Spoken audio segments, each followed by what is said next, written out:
Hello everyone, just to inform you that we're just waiting for doing the setup so we can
Okay, afternoon. Welcome to the October series of the economic sessions. Today we're going to be focusing on the Zimbabwe Harmonized Social Cash Transfer Scheme, particularly focusing on the impact evaluation of the HSCT.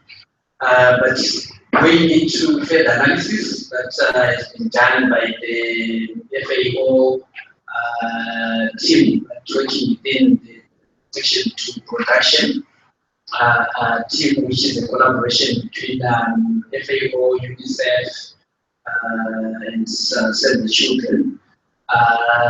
So what they've done is, as most of you might be aware, the Harmonized Social Cash Transfer Program underwent a rigorous impact evaluation, which started with the baseline in 2018. First follow-up study at 12 months in 2014, and it has another scheduled follow-up study that will be coming up in 2017. But based on the data available in the first follow-up study in 2014, the B2B team has dug deeper into the data and tried to focus more on the productive aspects, right, of the households that are receiving the cash transfers. So it's looking at the impacts beyond, the usual consumption, time use, impacts on education and so forth, to go into, agricultural and non-agricultural productive capacities of the same households that are receiving the cash transfer program. And to lead us, I'm going to have a presentation from Silvio, who is coming from FAO, where he works as an econometrician, FAO since 2012, and has been part of the B2B team that has been doing this further analysis of the HSCT evaluation. So I think I'll straight away hand over to Silvio so that he can go into the presentation. Thank you. Thanks, Leon. If you don't mind, I will present the station. So thank you very much for the opportunity to present this very relevant piece of evidence on the impacts of the cash transfer program in Zimbabwe. So I am Silvio Redone. I'm the responsible for the analytical work in the social protection team in FAO. The social protection is now one of the important dimension of work that FAO is engaged. We are not known for being a social protection agency, but we started basically with a P2P project, from protection to production, which, as Leon said just a second ago, it was a sub-project of a bigger umbrella project, the transfer project, which aimed at evaluating the impacts of social cash transfer programs in sub-Saharan Africa. In collaboration with between FAO, UNICEF, Save the Children, University of North Carolina, and other institutional research that vary from country to country. For the P2P analysis, we were involved in 7 countries, starting from Ghana, Zambia, Kenya, Ethiopia, Lesotho, Malawi, Zambia, and Zimbabwe. Zimbabwe is basically the last country where we have completed our analysis. So, we focus at FAO in particular on the peculiar aspects of beyond health education, consumption, which are absolutely important dimensions of this program, and they actually stated objectives of this project. And we focus on productive activities and labor allocation. So why do livelihoods matter for social protection?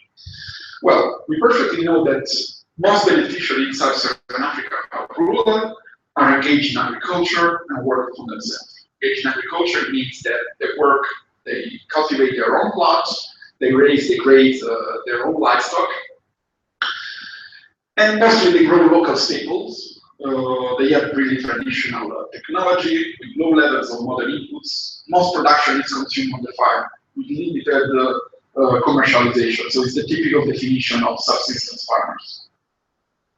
Most have low levels of productive assets. So in the case of this country, we have seen generally even less than 1 hectare of land.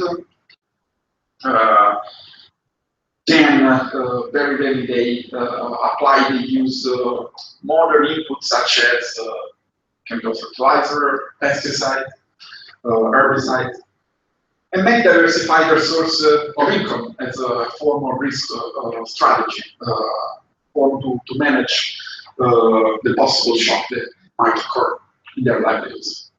Often they are labor constrained, so it means that very often the head of the household is a single, is an elderly.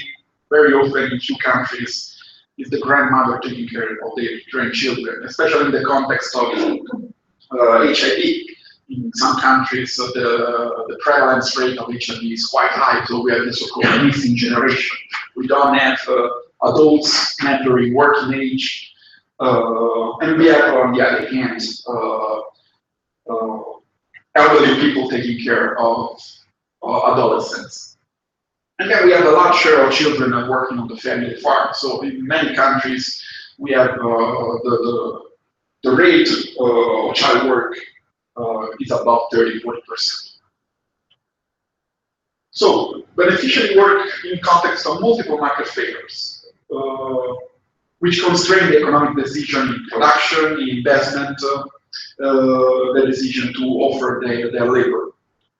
So market failures that are pervasive, we're talking about failure in the market of goods, in the job market, market of insurance, credit markets. Beneficiaries of social cash transfer lack liquidity, which make it difficult for them to manage risk. They have a short time horizon, which means that first thing first to do when they wake up in the morning, they have to meet immediate needs, such as eating. Household decision about production and consumption therefore are unavoidably linked. In a normal setting, first pick household maximize their production decision, maximizing profits, and after that, they optimize consumption decision. In this world, this is not possible. This is so-called the non-separable household production and consumption decision. Why? Because in markets, we can see that the production, for instance, and consumption at home is taken versus the choice of purchasing. So what is more convenient for them, purchasing or producing and consuming at home? This depends on their production and consumption decision. Crop production versus food security. They may choose to cultivate specific crops because they want to meet their food needs, their food security needs, but this may go against an optimal location of their production decision towards more profitable crops. Child labor versus investment in schooling. What is more convenient? Obviously, in the long run, one might think it's more convenient investing in schooling of children. But at the same time, they are constraining their productive decision because they need the children to work in the family farm. Supply of labor or food for production. What they want to do? Probably supply of labor if markets, the job market is active, is dynamic, is more convenient. But at the same time, they have to meet the immediate need of eating. So they are dedicating to food production at home, probably cultivating their homestead garden. And then this has unavoidably affect also the intra-household decision making, how women relate to men, who's doing what. So this is a little bit the context where the production and consumption decision are linked.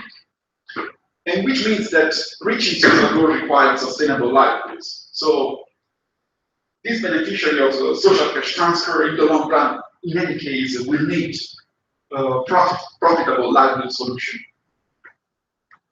So, in our view, the social cash transfer targeted to the poorest of the poor can have productive impacts. In the long run, first of all, there will be improved human capital.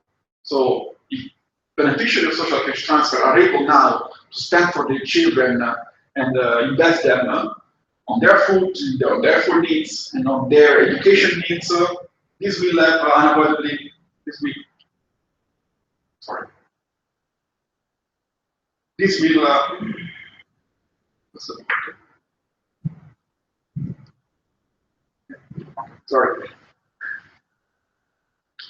So this will probably have an effect on their nutritional and health status.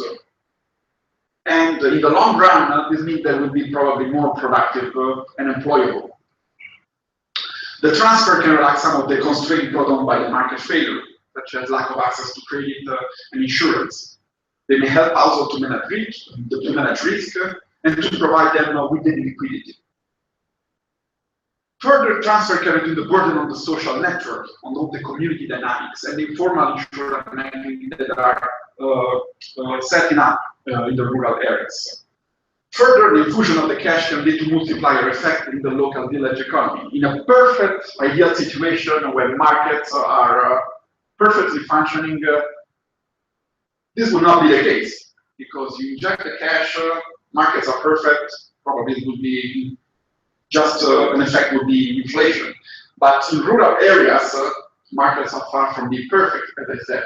We have issues in terms of market failure, credit, insurance, and the job market as well. So this, there is an economic theory behind it. This can lead to multiplier effect. So from protection to production, this project provides insight into how cash transfer can contribute to sustainable poverty reduction and economic growth at both the household and community level. It's a key component of the umbrella project, the transfer project, and we provided value added to the impact evaluation of government-run social care transfer programs in these 7 countries. The project started with initial funding from the FID and then continued with funding from EU and the FAO regular program. So let's go to Zimbabwe. We have provided a little bit of the theoretical background why we study productive impacts. Now, you know that the HSCT, the Harmonized Social Cash Transfer, is unconditional. Targets food poor and labor constrained households living below the food poverty line, selected using the Zimbabwe household census data. This was the coverage 2 years ago, so probably not the most updated table. It was expected to be scaled up at national level, making the flagship social protection scheme. The transfer size ranges from $10 to $25, representing around 20% of median household consumption expenditure. This is very important because in the rest of the countries that we have studied, we have seen this to be somehow a threshold to observe meaningful impacts. In countries like Ghana and Ethiopia, where the size of the transfer was way below this threshold, this 20% share, we haven't seen very much. In countries like Zambia, Malawi, where it was way above 25, 28%, we have seen big impacts. So this is 20%. So ideally, we should expect to see something. Why? It's clear. The most you give to the household, to the beneficiary, the most you can expect they can invest. This is the study design. I think that you are all familiar, but I will just briefly summarize. It's a non-randomized phasing design at district level, so we are not talking about randomized control trial. Eligible households for the study were taken from these 3 districts, Kimbinga, Mwenti, and Mudzi, and were running the program after completion of the baseline survey data collection, while the eligible household in UNP, Kireti, and Mwange, the comparison group, were enrolled after the follow-up data collection. So exactly in the same period of the year. The baseline and follow-up were done in the same season to avoid the seasonality issues. And this is very good, especially for us that we are studying production, because agricultural activities are clearly related to seasonal patterns. And the non-experimental design was really successful. Generally, we know that the gold standard is randomized control trial. Why? Because it makes treatment group and control group perfectly identical. And what we observe after follow-up, the difference in the outcomes between these 2 groups is really the impact of the program. In this project, this evaluation, it was not possible to randomize, but the non-experimental design was done very well. So it was done in a way that these areas were comparable. You know that these come from different provinces. But Minga, UP, but Mudzi and UP come from Mashonaland, Kireti and Mwenti come from Majringo, and then Binga and Huanga from Matabele. Sorry. So first of all, comparable agroecological areas, and then similar livelihoods, of course. The final study sample comprises a panel of around 2,600 households, pretty much split 2/3 in treatment and 1/3 control households. So P2P comes after some studies were already done. We have the DUI model that was done at baseline. What is DUI? The local economy-wide impact evaluation. So basically, we went into the field as baseline, and we have collected a series of information that was useful to measure the spillovers, the likely spillovers of the program. So we have included this question that allowed to track the money, where the money was spent.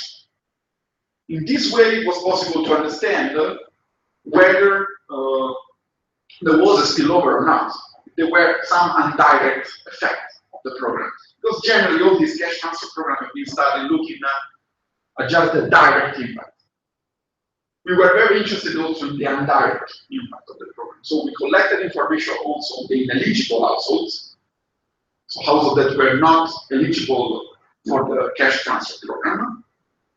And we, with our colleagues at the University of Caledonia, Davis, we have simulated the likely impact of baseline. So the harmonized social cash transfer potentially generated a total income multiplier of 1.73. So which means that for each dollar invested through the cash transfer, 1.73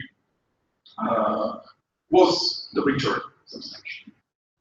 Recipient household received the direct benefit plus a small spillover effect, $0.09 US. But it's the eligible households that accrue most of the benefit in spillovers, in the amount of 64 cents of US dollars for every dollar transfer. Why they benefit more? Because basically the eligible household are those better off. If you inject the cash, the beneficiaries will somehow spend in the local economy. And who holds the main business? The eligible household. So that's why also these guys benefited from the harmonized social cash transfer. Then, as follow-up, we had the American Institute for Research Impact Evaluation Reform. First, we concentrate on the operational performance, and after 12 months, despite some obvious problems that are unavoidable when you set up such big programs, all in all, it was a very successful in terms of operational performance. And then there was a wide range of social and economic benefits. So, what's the value added of our study? We dig deeper into productive activity and labor supply, labor allocation. We give a specific focus on the heterogeneity analysis on labor constraint, which is an important aspect because it's one of the targeting criteria of the program. We have some indicators in common with the AWR report, but because they have also studied in a resiliency section in the report, some economic indicators. But where possible, we have extended the analysis. For instance, for food security, we have reported much more many things. So, as I said at the beginning, agriculture is a fundamental part of livelihoods of harmonized social cash transfer beneficiaries, and more generally in sub-Saharan Africa, in rural sub-Saharan Africa. At the baseline, 87% of the households are engaged in crop production. So, over these 87%, this is the share of households cultivating these major 5 crops. There is also, they are cultivating obviously many more things, but these are the 5 mostly cultivated crops. So we can see that maize, which is the blue bar, is the crop that is mostly cultivated by these households, followed by sorghum, which is the red bar, and then finger millet, groundnuts, and pearl millet. There are obviously some differences across the districts. For instance, groundnut is very much cultivated in Mashonaland, ULP, and Mutsi. Finger millet is cultivated a lot also in Huange and Binga. The different demographic profile depends a lot on the labor constraint. We see that the severely labor constrained households have a small number of members, higher number of elderly, and are more likely to be added by single than the unconstrained added households. So this is very important. How do we define the unconstrained, moderately constrained, and severely constrained household? We follow the AIR approach. We do not differ from them. So a severely labor-constrained household is a household where there is no able-bodied member able to work. Moderately labor-constrained is when there is at least one able-bodied member, but the dependency ratio is greater than 3. So we have high dependency ratio. Even there is some capacity, but there are high dependency ratio. And the unconstrained is where there is at least one able-bodied member, and the dependency ratio is less than 3. Okay? So we can see the demographic profile is quite different. And it's quite interesting that something like this. Total per capita expenditure and food per capita expenditure.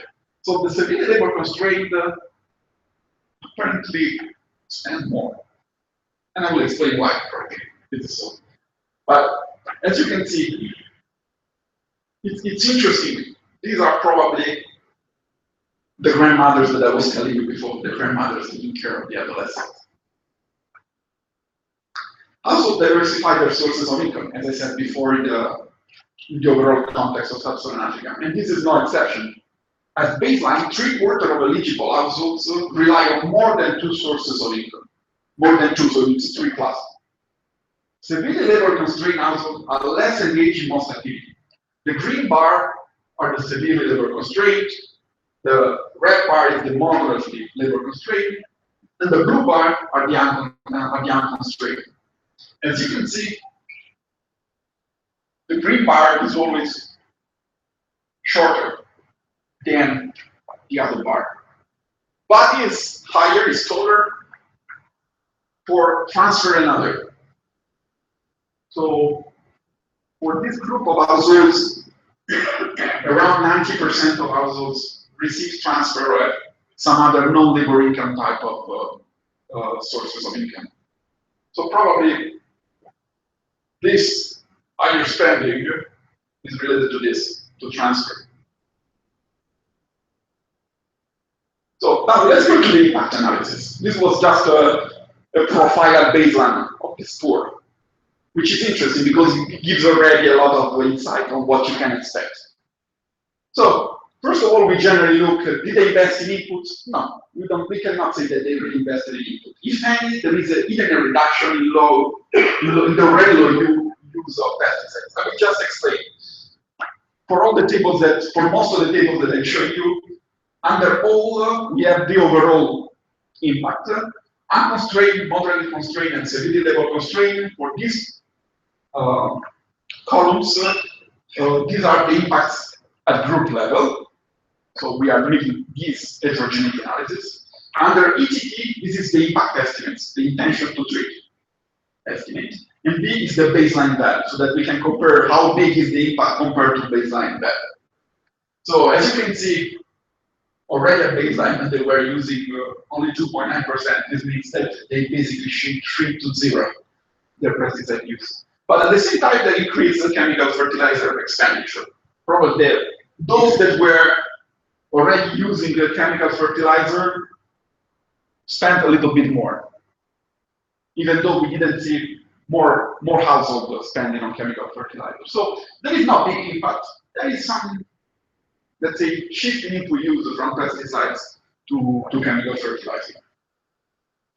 There is a shift in crop production. This is very interesting. Also moved away from crops such as maize and chickpea, and they moved to groundnuts and permillet. The impacts on permillet and groundnut are quite big, actually, 9.3%. So basically, they are doubling of households cultivating this cereal, and groundnuts as well, 4%. They reduce 4.2% finger meat. And in terms of kgs, the quantity, the actual quantity, the massive impact on permillet, moderate impact on groundnuts, and big impact also on maize, even though the statistical significance is weaker. So when you see 3 to 1 stars, it means super significant, very significant, low significant. When you don't see anything, it means that statistically these results are not relevant. We observe livestock accumulation. Impact are generally concentrated on chickens and small ruminants, and overall. And it's interesting to see this effect on the stability level constraint. Disinvesting in cattle and investing in chickens. It makes sense. I mean, they receive more, they have some more money. They prefer to focus their activity on those animals that are relatively easier to raise, to breed, instead of raising the cattle somewhere farther away from the farm. Then we have increased engagement in non-farm business and their profitability. We see impacts in the share of household operating the non-for-profit enterprise. NFE stands for non-for-profit and non-farm enterprise. The number of business they run, and the share of household that report profits.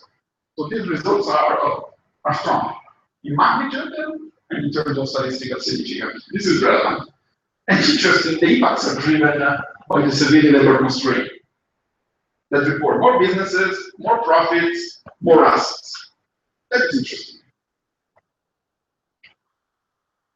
One of the few concerns that generally we have is, okay, we are giving money to these poorer households, they will be dependent on this, and they will stop or reduce the work effort.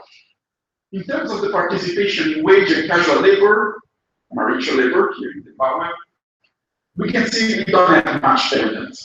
Actually, we don't have anything at all. There is no start here.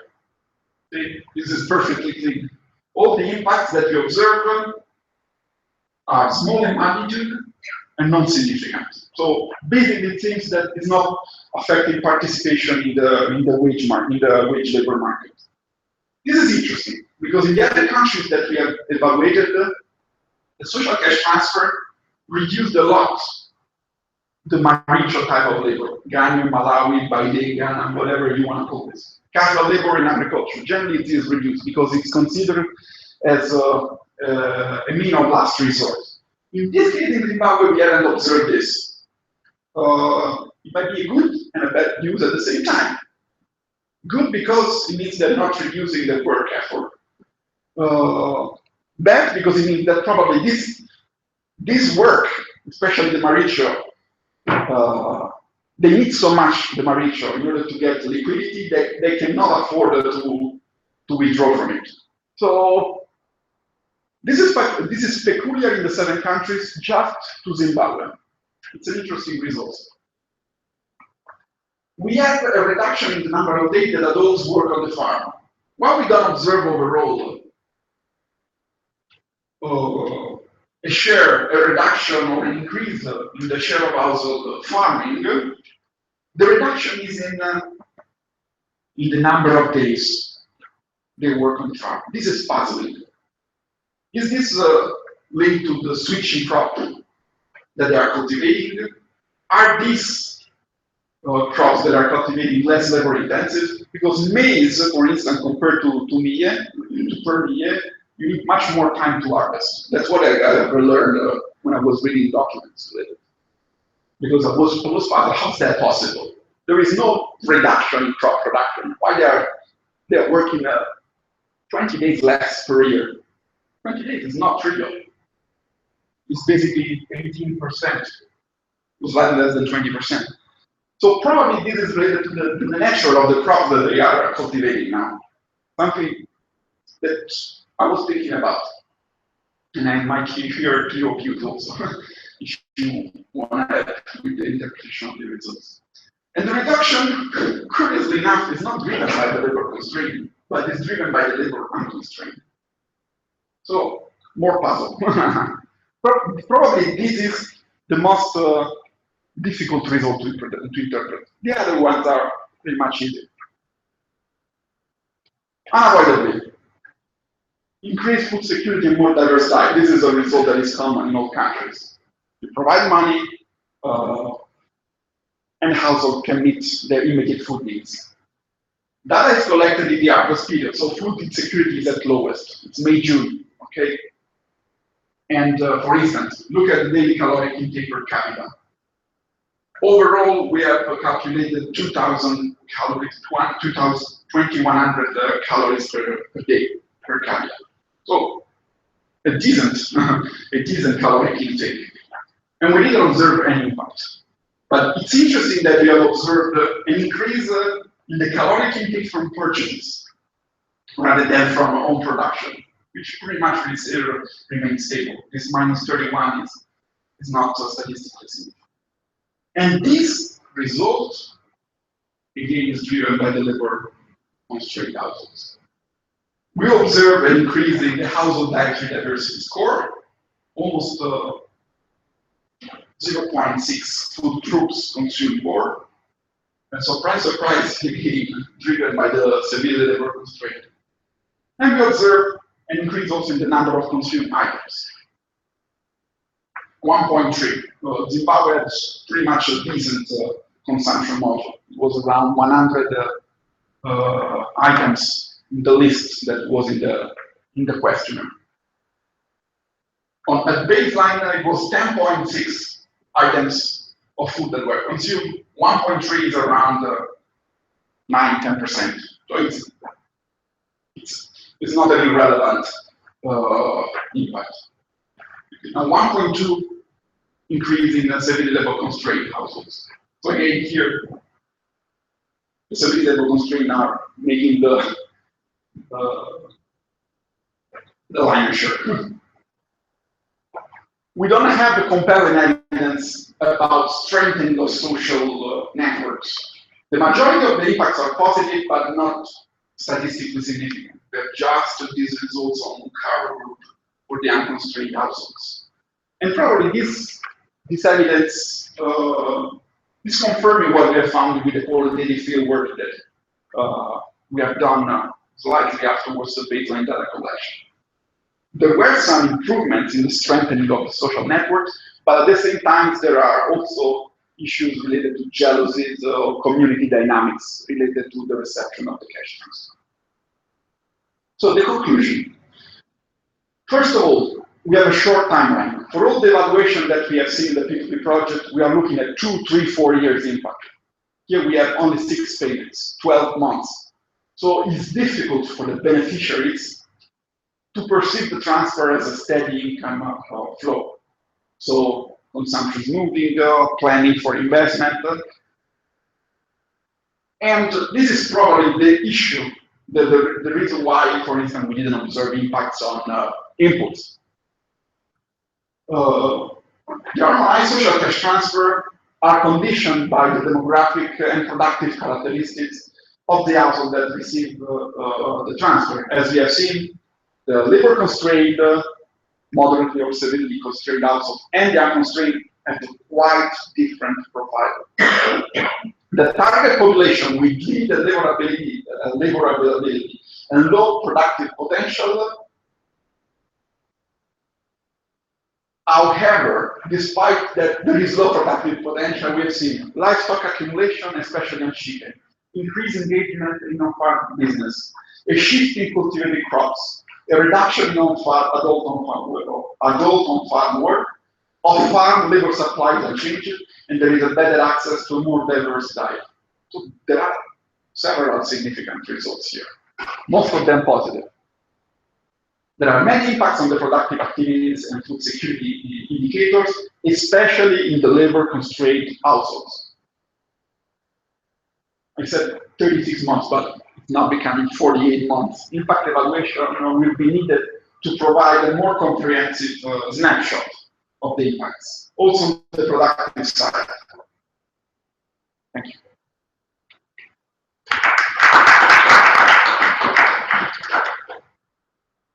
Yes, thank you, Silvio, and I think you will agree with me that some of the findings in this analysis are quite surprising, as much as they're interesting. And I think I will summarize the presentation because I think the last slide is already done so. Yeah, this one, the conclusion slide, is already sort of summarized, the findings. But some of them are also not quite surprising. If for those who have read the site of the impact evaluation reports, right, and talk consistent in terms of what the impact evaluation found out and what the further analysis of productive impact is also bringing out, except for maybe one or two few surprises, especially if you look at household size dynamics, as well as the productive capacity sort of findings. So I think I'll move straight to any reactions, questions, comments, clarifications that we might have. Sylvia is here to respond. But of course, knowing that you will not have all the other responses, if you want to know why people have shifted from maize to milk, you might not be able to tell you why they've done the shift. All he has done is to tell us that he has seen a shift, right? So anyway, it's open to discussion. And please ask that question if you have it. I will say you ask. Okay, thank you.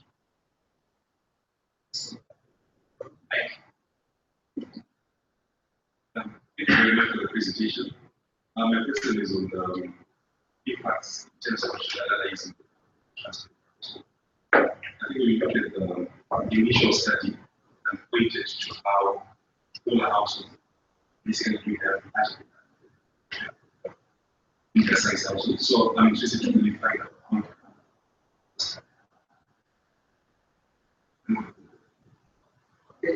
Maybe I will take two more questions and then response. Let's see if there are not two more. Thank you so much for quite the analysis. Very exciting. I think what struck me was also diversity. And I just wanted to find out, looking at attribution and contribution of insurance. So I had two questions in line with also that they increased by 1.2%. The first one was, did you at some point try and see whether there was a relationship with the drought relief? Whether you can release some of that to my other food groups in some of those districts, and then also the other one, also what timelines in terms of the household diversity you're asking? The entire 6 months or the 24 hours preceding survey, so that this brings context to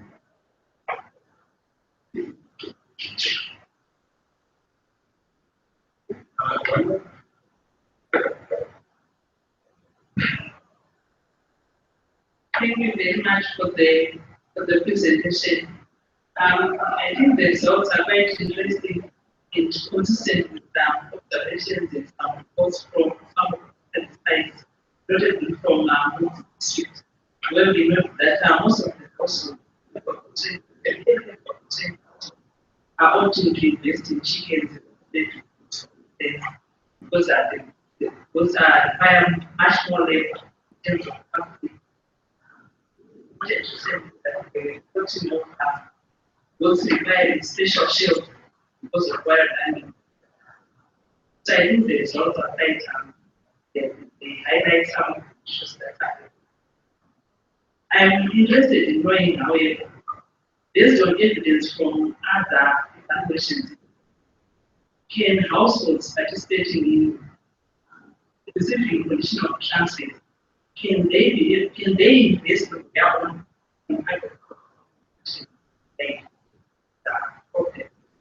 without any external steering?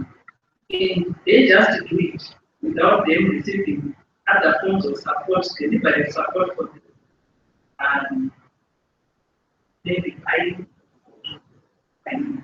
crops? Okay, I think I'll give you two response, but just to clarify your last question, do you mean unconditional or trade conditional? Unconditional. Okay. All right, thanks. All right. Yeah, and at the end, the answer will be the same for unconditional condition. So with respect to the first question related to the smaller households, We haven't analyzed specifically the heterogeneity and impact by small versus large households. This was the heterogeneity analysis in the AIR report. American Institute for Research specifically look at this aspect, and clearly, when per capita, when we look at per capita transfer, these are bigger in the smaller households. It's somehow obvious if you think about it. You receive more, you tend to invest more, you spend more in some of these expenditure items that can be either for consumption or for investment. We haven't looked specifically at this bit, but yes, theoretically, something that you could do as additional study. But I won't be surprised to see impacts on the small house for clear reason.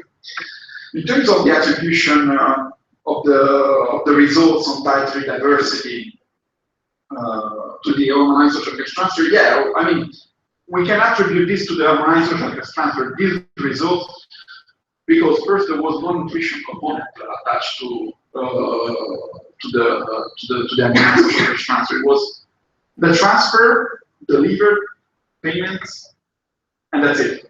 There was no nutrition sensitive information attached, something that is coming up in the region in recent programs.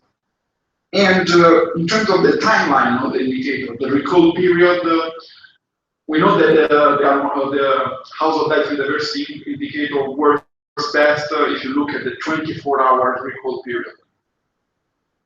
We had to adapt the indicator to the data we had, and we had to adapt it to the consumption module, which is looking at last 2 weeks. So it's consistent the way we have constructed the indicator between baseline and follow-up, looking at the various food groups in the last 2 weeks.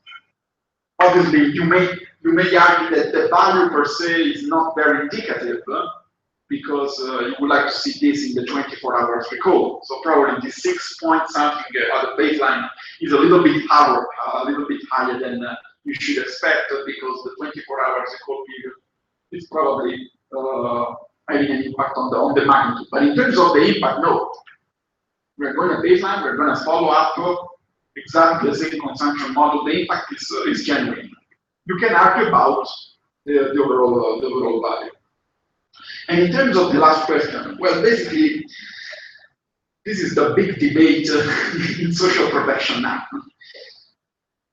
Starting from the Latin American experience, in countries like Brazil and Mexico, that they had this massive conditional cash transfer program, which were very effective, very powerful in reducing at least the poverty gap, in increasing education enrollment and years of schooling. In Mexico, for instance, they increased from something like 4.5 years per schooling to up to 10 years of schooling in 20 years. They made a massive change in the educational status.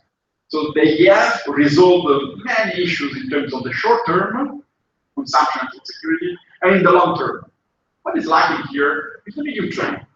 So this program will be very effective, but it's difficult for many of these households to find a job, a valid job that can sustain their livelihoods. And sooner or later, actually sooner than expected, this issue is coming also in all these programs in sub-Saharan Africa, in the region. So how we can sustainably encourage, strengthen livelihoods without the support from social protection of social cash transfer program. This is a big debate. So first of all, this issue of graduation sometimes can be quite misleading. You are graduating from what?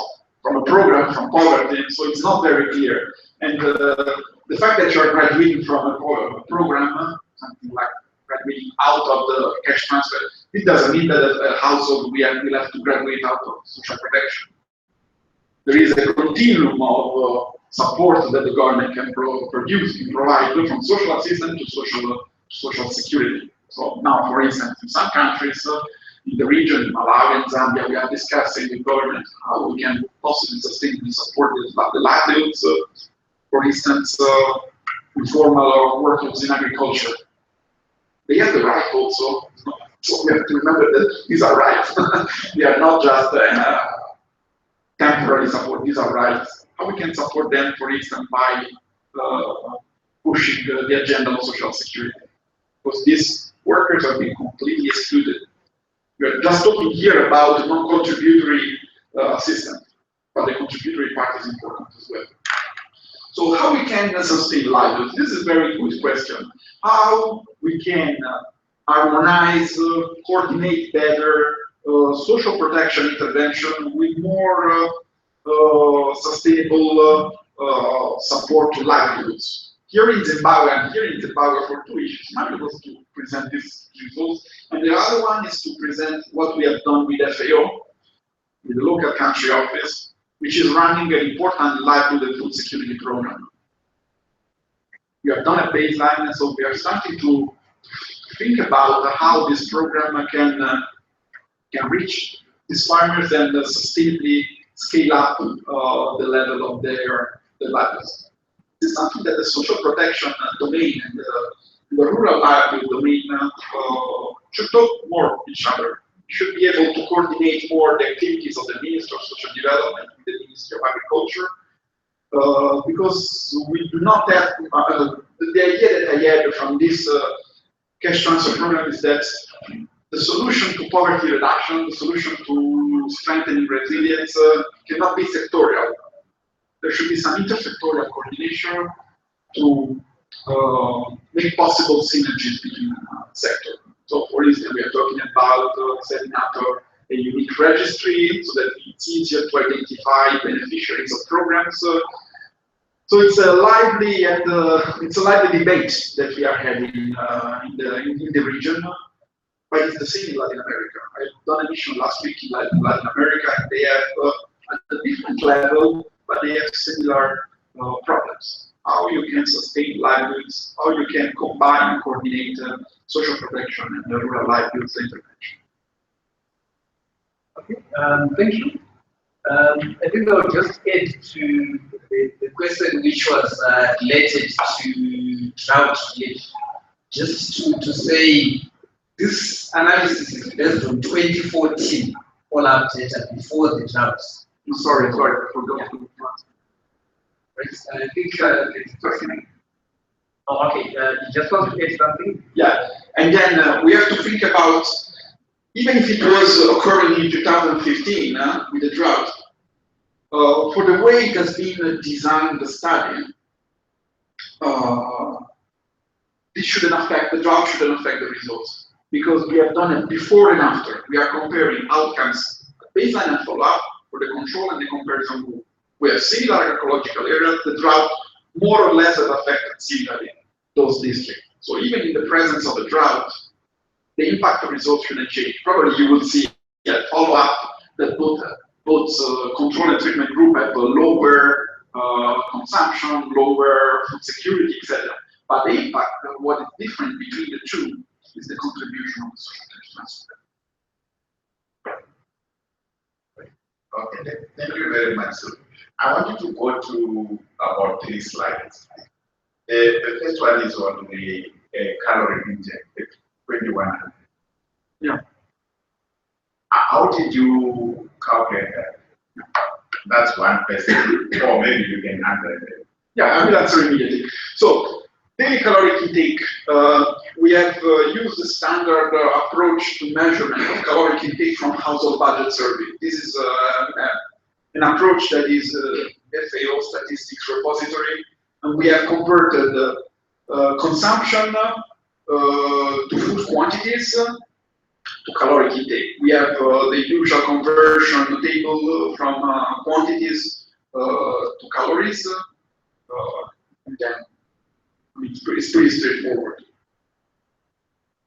Well, what is surprising, if you look at that data, if you look at all, we have 2100, 2110, and we have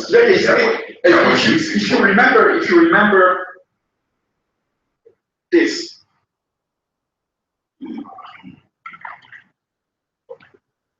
Look, this is a baseline, $27, 16,850. Several labor constraint, $27 per capita. Yeah, that was my second question. They are consuming more. Yeah. They're consuming more than the other one. So yeah, that was my second question. So who are we targeting in? We are targeting These are all targeted by the, all these households are targeted by the programs. These are all the eligible households. Actually, well, this is a mix of a treatment and control group, but pretty much treatment and control group are spread across the three groups. The fact is that first you can have some inclusion errors. According to AIR report, the inclusion error was not that high, if I remember correctly, right? So probably first there should be some inclusion error here, and then still there can be that households are very poor, so they are included anyway. Okay, that was the second question. The third question is on marriage. Yep.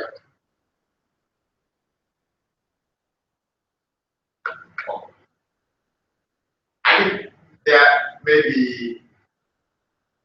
are two ways to look at it. Maybe the amount we are providing is not enough to influence the participation of the households. Or we are targeting households who are labor constrained anyway. They don't participate in the labor market. What can it be? It can be both. First of all, this is overall participation in, let's say, more formal wage labor market. 9.6 at baseline. Okay. Maricho, 43.9. They need liquidity. So somehow they offer their manpower to get the liquidity they need. 43.9 is not small. So this is, I think that it answers a little bit the second point. I mean, they still need, they're participating anyway, they still need the liquidity. My point is this good or bad? I'm not sure if this is good or bad, because in the other countries, we went to Kenya, for instance. We presented the result, there was a slight reduction in casual labor. The government was worried. We said, this is not bad. They're investing more in agriculture in their own farm. It's not a bad news. So what's about here? Apparently, they're not changing the labor supply, either to formal jobs or more informal jobs. This Maritra is pretty much, probably, correct me if I'm wrong, is more in agricultural. It's more agricultural. No, tell me. For me, I wanted to look at it critically and say, well, one of the ideas is for them to save time and do other things. But if we are not seeing any change, are they saving any time? If they are, what are they using that time for? Okay, so another possible issue is that they are working more at home. I haven't reported the tons of indicators that I have in the report, but apparently there was no shift towards domestic chores. That could be very positive results actually. Working more at home means you are taking care more of your kids. You guarantee that they're safe, that they're studying, they're employing more approximately their time. Don't observe this. But we have other issues with the measurement of time use. Because in the questionnaire, these are all lessons that we have when we implement surveys. In the questionnaire, we have included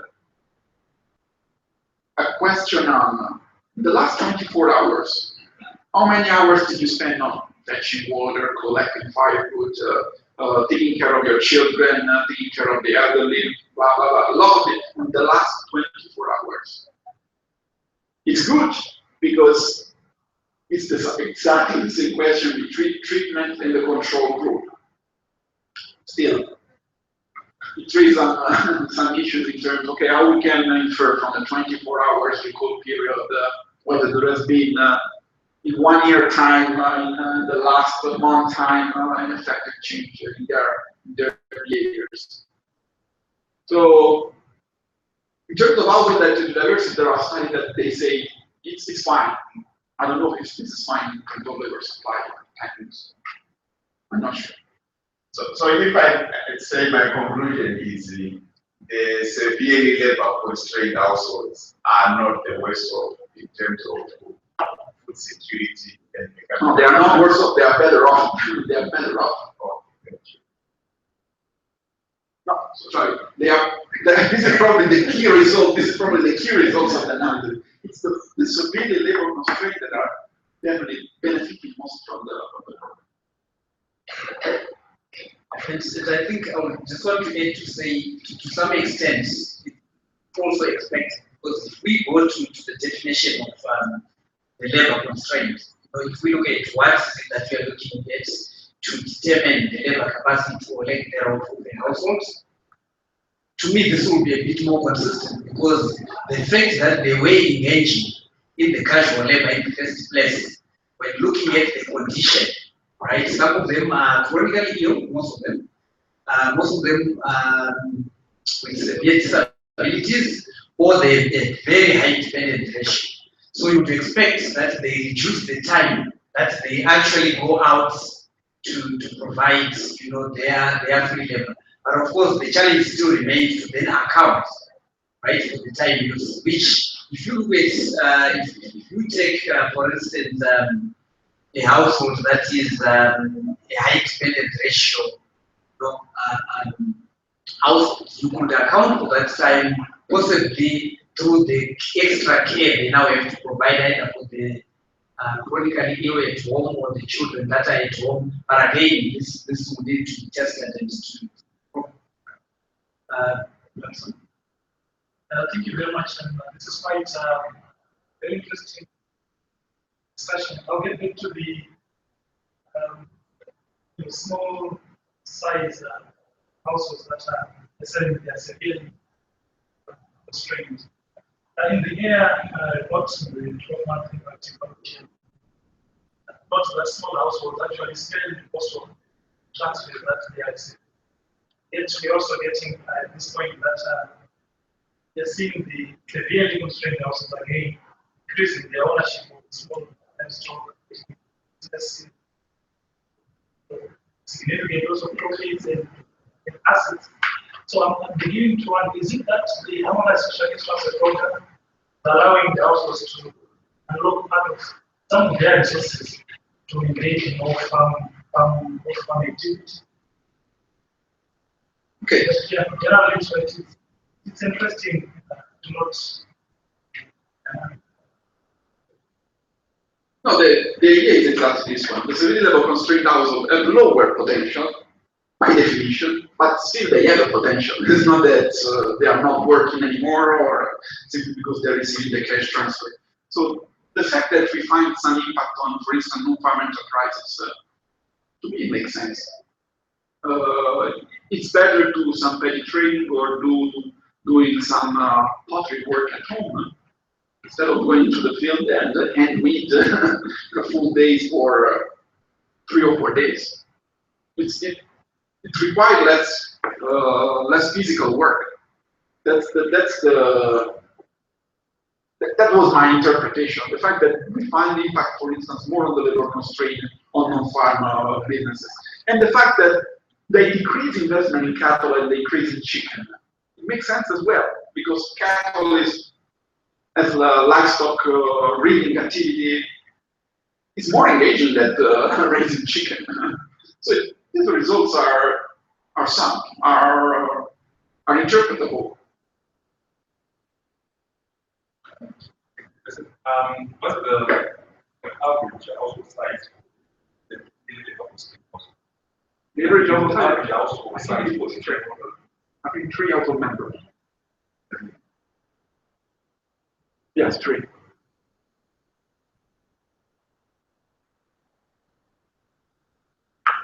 So okay, baseline figures or these are baseline figures. But don't worry, there is no increase in fertility rate.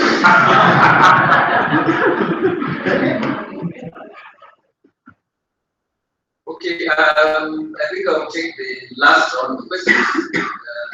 They're just coming in type of round. Okay, to hear from you, So are we saying that if a household is given say $10, they are more inclined edges than they are inclined?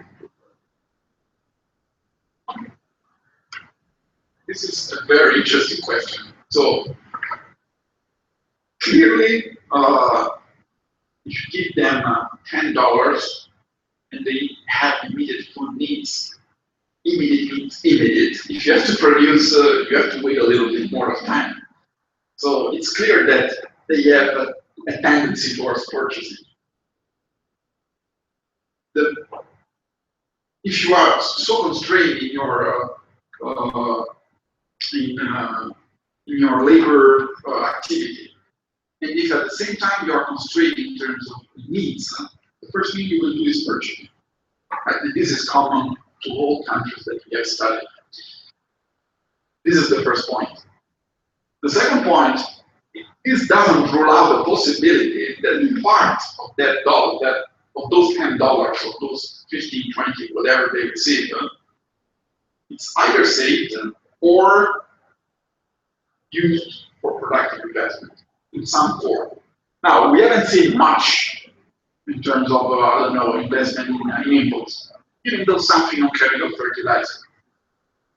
But in other countries, we have seen, for instance, investment in inputs. So it depends pretty much on the way they see the transfer. If the transfer is regular, it's coming each month or each 2 or 3 months, they perceive this as a regular, steady sources of income, and they plan investment. Not only they smooth consumption, as they are supposed to do with the cash transfer, but they also plan investment. So that's why you can see also at some stage some impact on productivity. Then this depends also on how big is the transfer, because if you give them $5 a month, probably they won't invest anyway. They will just consume it. They have to, if they are very poor, they will just consume it on salsa and a little chicken once in a while. That's it. This is clear. But if they have a little bit more than $5, in this case, 20% of median consumption, we're getting closer to what is needed to provoke. I'm not saying transformative because it's a strong word, but to a promotion, to the promotive function of social protection. Okay. Any more questions? Okay. Last one, by the way. I just need to really found a relationship between the harmonized transfer other livelihood, such as Muslim do something to where giving each other $1 to add to their cleanliness.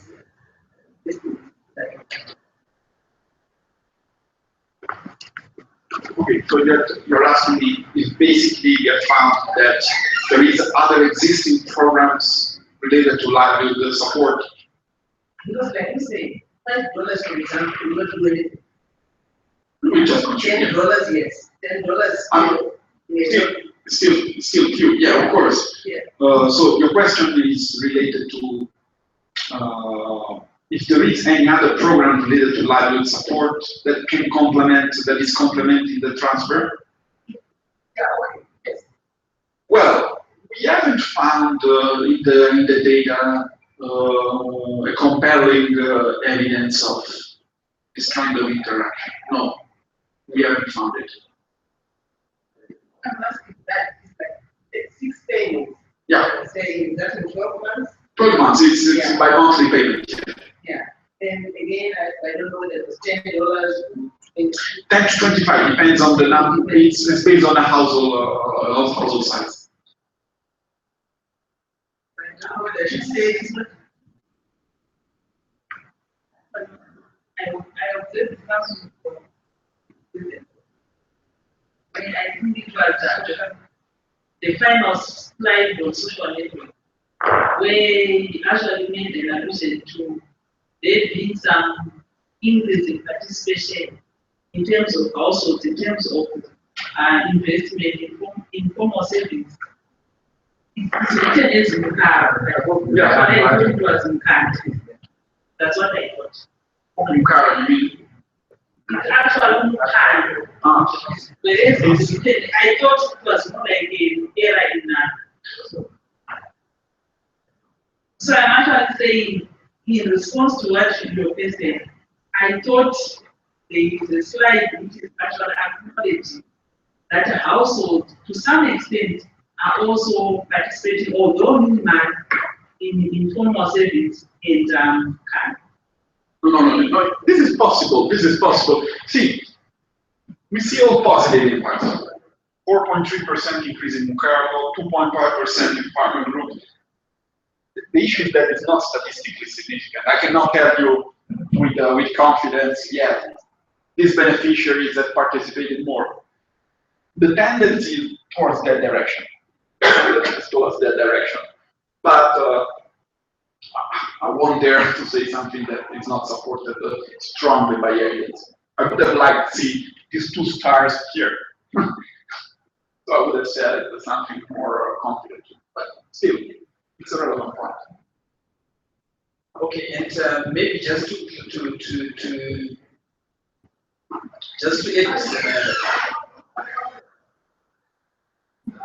Okay, I actually want to address it. Thank you.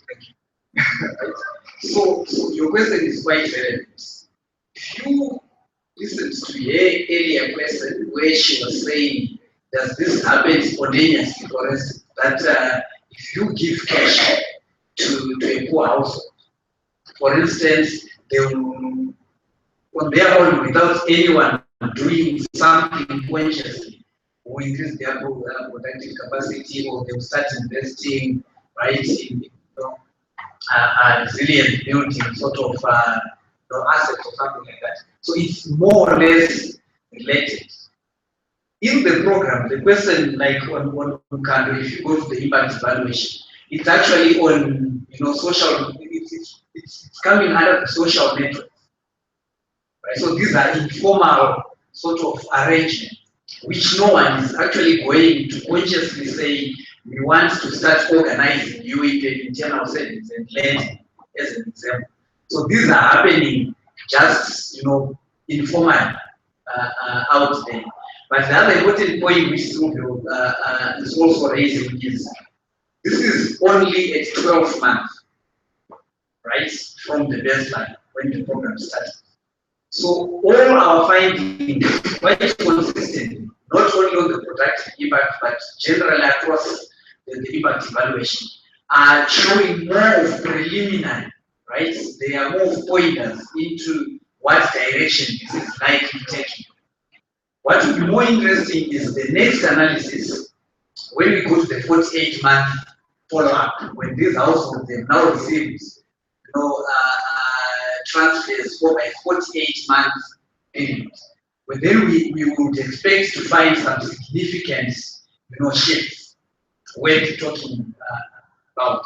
But probably if the program had a clear or had a specific component of encouraging, right, the livelihood component including ISA, then we would certainly expect to find a more significant results with highlighting than we are finding at the moment. So you would find if you go in reality and totally, if you go to any districts, you find in some wards there is an organized group that is doing that.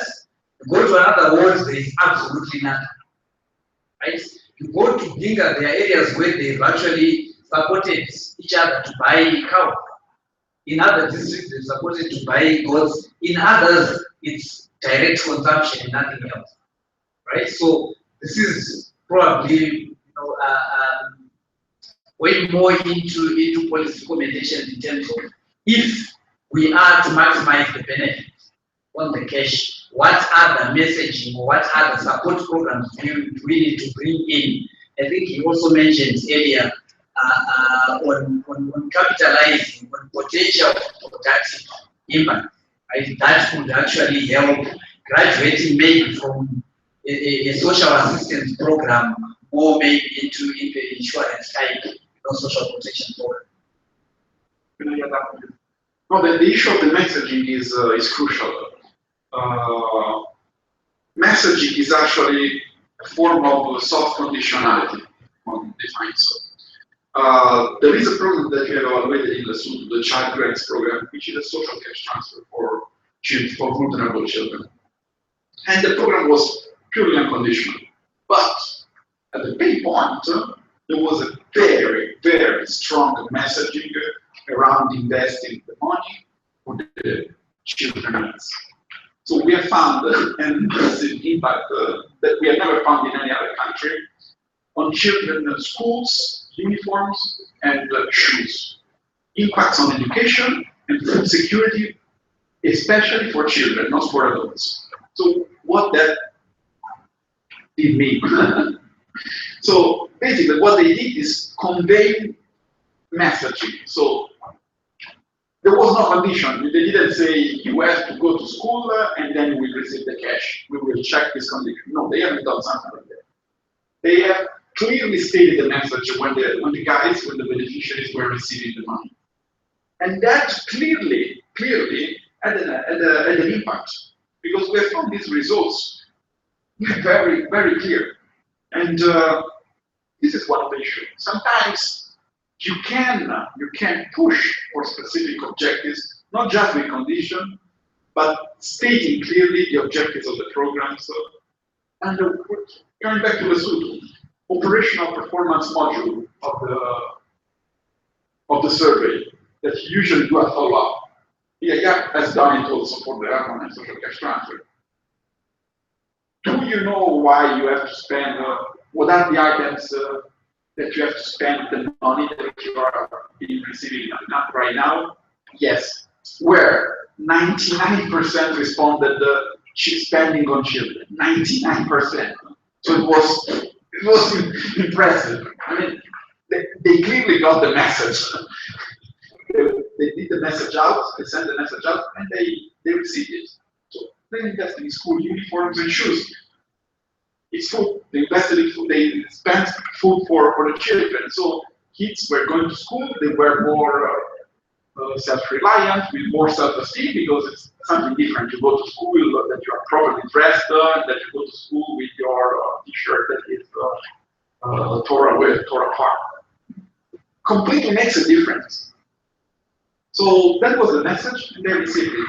If you want to add some messaging around the Harmonized social cash transfer because you are more interested in some of the children, or you're more interested in health, or you're more interested in productive impact. So this is about all the policy and discourse that has to be developed.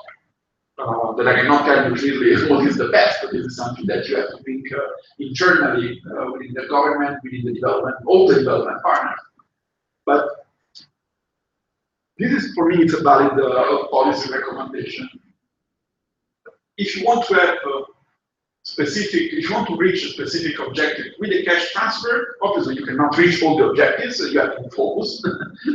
But you can reach these objectives also with a strong message. All right, thank you, Silvio, and thank you everyone for coming to this dissemination of the productive impact. And we hope to arrange more discussions around the data that is coming out of the Harmonized social cash transfer to enhance understanding and knowledge out there on what the program is doing, could do, and may be able to do better in future. So thank you everyone, from Silvio the presenter, to those who attentively listened, and to those who also came up with quite some thought-provoking questions that will no doubt help us as well in thinking through what we need to do better, when we need to address one or two issues in the program contextualization.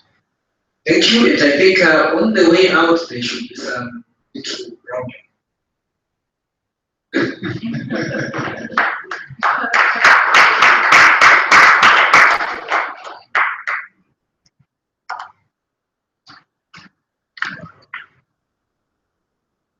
And you're also free to interact if you want to. Yeah, yeah. Ask some